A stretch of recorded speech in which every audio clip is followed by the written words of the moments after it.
At 16 years old, a poor boy borrowed $100 from his mother. He bought a small ferry boat. Within decades, he controlled the transportation of a nation. Ships across the ocean, railroads across America. When Cornelius Vanderbilt died in 1877, he left behind one of the largest fortunes in the world. But the way he built that empire was ruthless.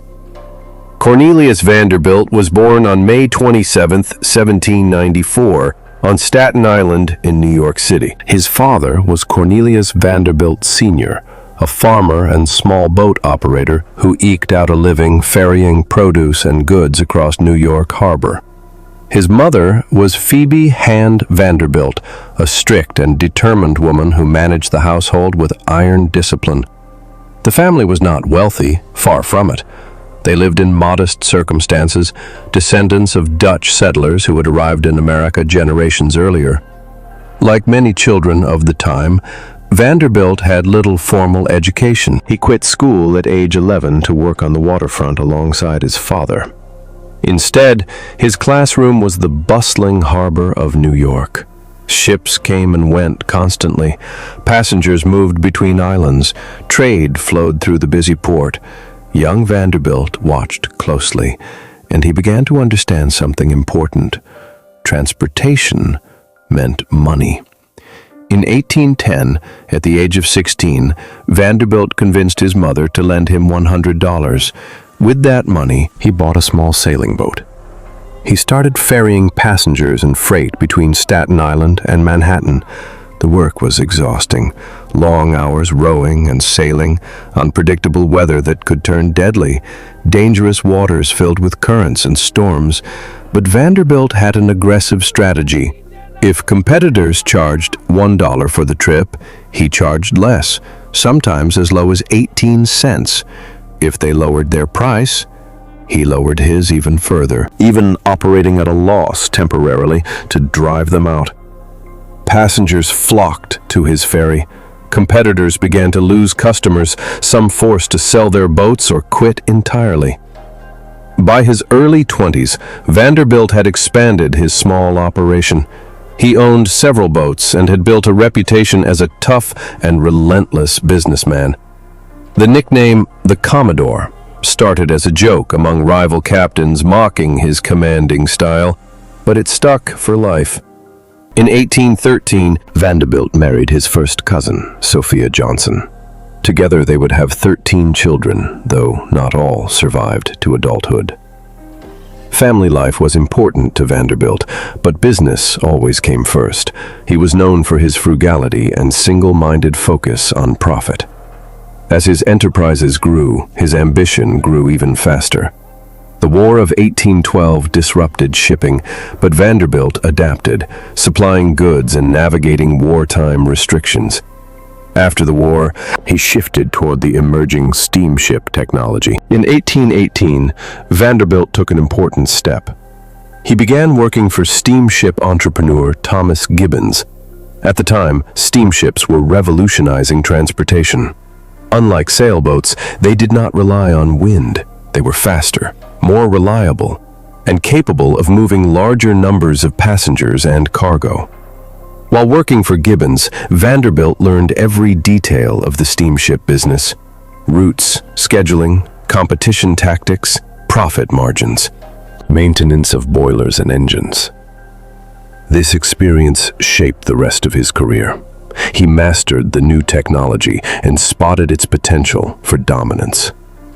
By 1829, Vanderbilt had saved enough money and gained enough expertise to launch his own steamship company. He quickly expanded along the American East Coast. His ships carried passengers between major cities like New York, Philadelphia, and Boston.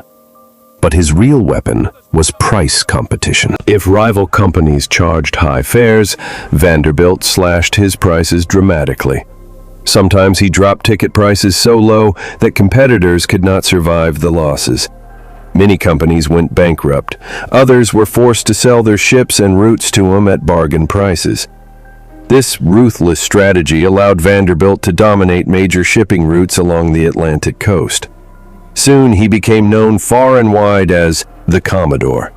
His fleet grew to dozens of vessels, and by the 1840s, he owned around 100 steamboats.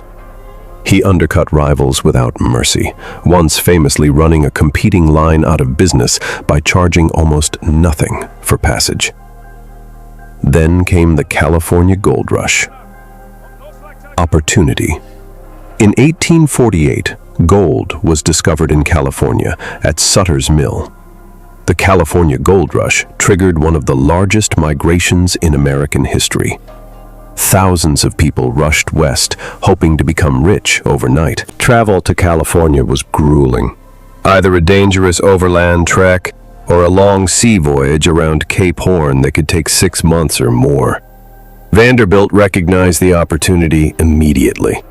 He created a faster transportation route through Central America. Passengers sailed from New York to Greytown in Nicaragua on his steamships. They then traveled up the San Juan River by smaller boats, crossed Lake Nicaragua, then rode by stagecoach or mule overland to the Pacific coast at San Juan del Sur. From there, another Vanderbilt steamer carried them to San Francisco. The route was faster than the Panama alternative or the Cape Horn journey, cutting travel time to weeks instead of months. In 1849, he secured a contract with the Nicaraguan government for exclusive transit rights. He formed the Accessory Transit Company in 1851.